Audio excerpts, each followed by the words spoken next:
everyone, Ken's Wild here with Wild Child Horsemanship, and welcome back to our channel. Well, my buckle makes impressions on the inside of her thigh. There are little feathered Indians where we tussle through the night.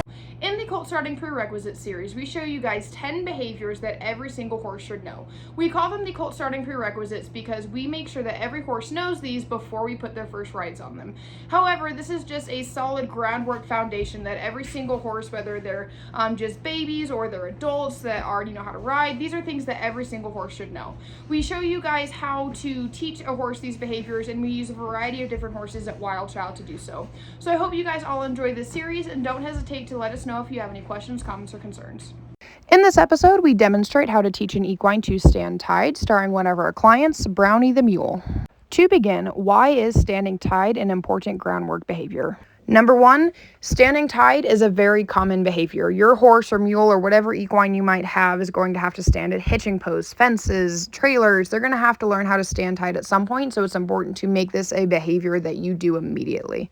Number two, it's good for teaching patience. At some point throughout your equine's life, they might have to stand tied at the vet or for the farrier or just a bunch of other different scenarios. So it is very good on teaching them patience and how to just stand there nice, quietly, and polite. And number three, it's a great way to help your equine learn to give to pressure, teach them some pressure and release, which are all things that they're going to encounter a lot throughout their lives in domestication. It is common practice for people to teach this behavior by tying up their equine to a post and just letting them figure it the fuck out. But there is so much danger in this. They can hurt themselves. They can damage equipment. You can get hurt. And so I've developed a way that you can teach an equine how to stand tied, where you can keep their stress levels to a minimum, teach them pressure and release, and make it an overall safer process for everybody. What I'm doing is I have the lead rope just looped around the fence. I am standing off to the side and I'm applying pressure with that lead rope. I'm going to hold that pressure until Brownie goes to take a step forward, which you can see she does here in just a moment. When she takes that step, then I'm going to release that pressure. So what I'm basically trying to teach Brownie here is that when she's tied up, if she ever gets super tight onto the lead rope, all she has to do is step forward. And by doing it this way, it makes things a lot safer, because if she were to set back or panic or freak out, she's not going to pull the fence with her. She's not going to get hurt. I can very easily either just let go of the lead rope or release pressure if she is starting to get a little bit freaked out. You can see right here that Brownie's kind of planting her feet, so I kind of walk off to the side a little bit more and apply some pressure behind, and she comes off of that pressure and steps forward. I'm going to continue repeating this process until Brownie gets a little bit closer to the fence. I'm just going to ask for that pressure, ask her to step forward, and when she does, I'm going to release that pressure.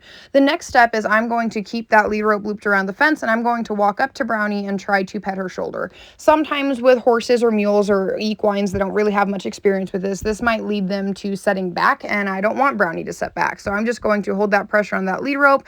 I'm going to pet her, show her that everything's okay, and then I'm going to see if I can get her to take another step towards the fence and give to that pressure.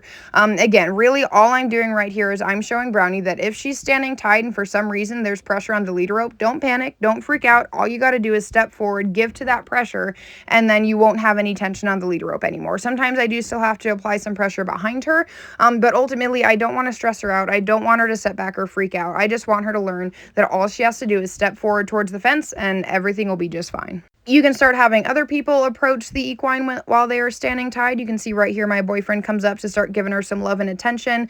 You can try and start approaching them with tack or equipment or other things, but just do not hard tie that equine until they are you're confident that they're not going to set back or anything crazy like that. By doing these little things, these little steps, having my boyfriend approach her, me approaching her, etc. and stuff like that, all that does is show her that she's okay. Yeah, she's standing tied, but she's not stuck. She's perfectly safe.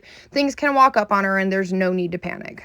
Over time, you can move on to looping that lead rope around the fence another time. You can see that I'm going to back away, and I'm going to see what Brownie does when she's just standing there tied by herself when I'm just kind of off in the distance. I'm going to walk back up to her, go and pet her shoulder again, and you can see that she's kind of putting her ears back a little bit. She's swishing her tail. You can see that she's a little bit unsure.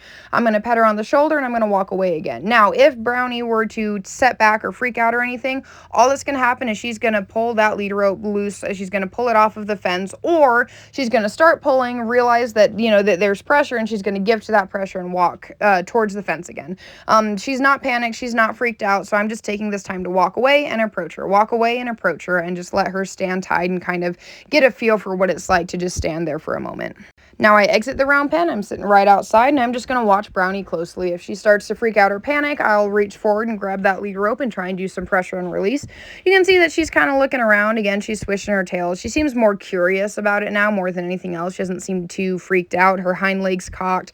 So these are all very good signs. At Wild Child, I typically loop that lead rope around the fence. I do not hard tie until I am confident that the horse, the mule, the equine is not going to step back. They're not going to panic, and they have reached a point where they can give to pressure if pressure is put on the lead rope, and they're able to just stand calmly and all of that. I don't want them to step back. I don't want them to drag the fence with them. I don't want to hard tie them until I'm confident that they're not going to freak out, panic, and hurt themselves. So I hope you guys all enjoyed this YouTube video. Before we end off for the day, I want to give you guys a friendly reminder to go and check out our other social medias.